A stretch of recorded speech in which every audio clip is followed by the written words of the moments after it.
Rain hadn't fallen in 17 months.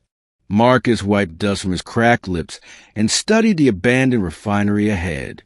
At 48, he'd seen the world change in ways his younger self never imagined possible.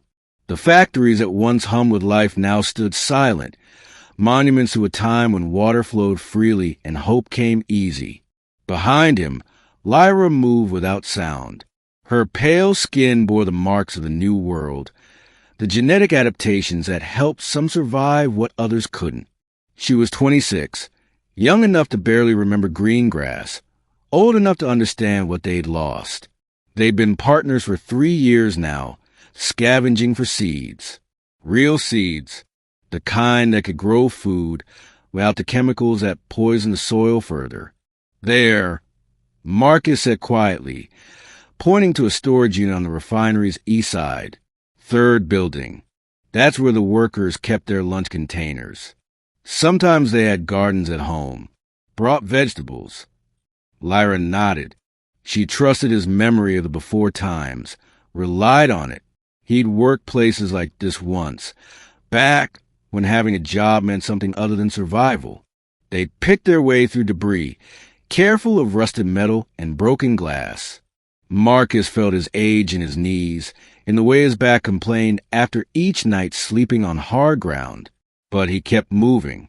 Purpose kept a man young. His father used to say, inside the building, sunlight filtered through holes in the roof. Dust danced in the beams. They searched methodically, the way Marcus had taught her. Patient, thorough.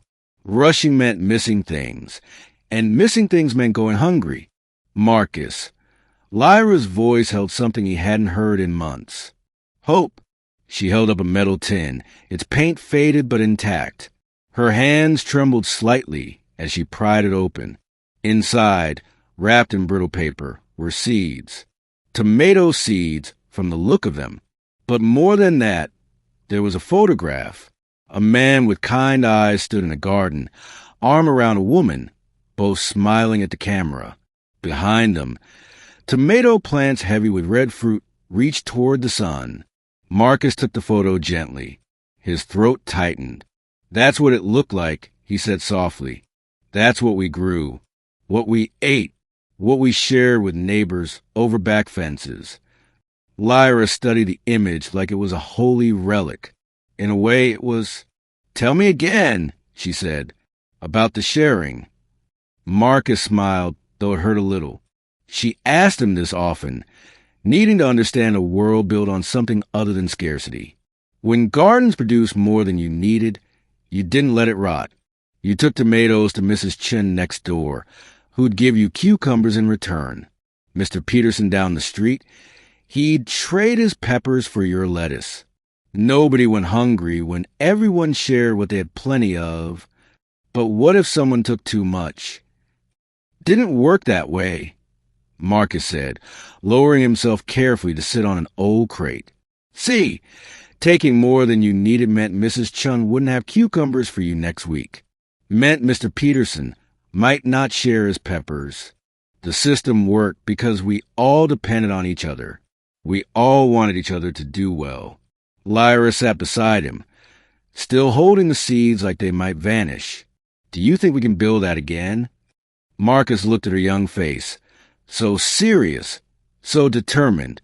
He thought about the settlement they were heading to, the 50 people trying to restart civilization in the mountains where spring still flowed.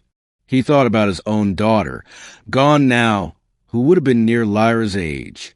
I think, he said carefully, that people are the same as they've always been. We forgot for a while what mattered, got caught up in having more instead of having enough. But kindness isn't gone, Lyra. It's just waiting for the right soil to grow in again. She leaned against his shoulder, something she did when the weight of their world felt too heavy. Marcus had learned to be the steady thing she needed, the father figure this harsh world had taken from her too soon. These seeds, she said, we could keep them for ourselves, trade them for water or medicine.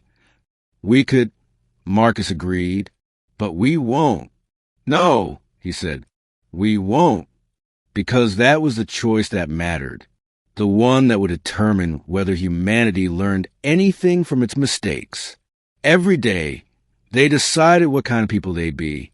Every decision to share instead of hoard, to help instead of harm, was a seed itself, planted in the hope of a better harvest. They rested there a while, two people from different generations, bound by purpose and something deeper. Something like family, built not from blood, but from trust earned in hard times. Outside, the wind carried dust across the wasteland, but in Marcus's weathered hands, he held possibility, seeds that could feed 12 people, a photograph that proved beauty once existed and could exist again, and beside him, a young woman who still believed in tomorrow despite every reason not to. We should move, Marcus said finally. Long walk ahead. Lyra stood, offering him her hand. He took it, letting her help him up, knowing that asking for help wasn't weakness but wisdom. They'd need each other on the road ahead, both of them, different strengths for different challenges. As they left the refinery behind, Marcus thought about gardens and neighbors and the patient work of growing things, about how the best parts of being human weren't complicated. They were simple as seeds and soil, as simple as choosing to give when you could take. The world might be broken, but broken things could be mended. It just took time, care, and people willing to do the work.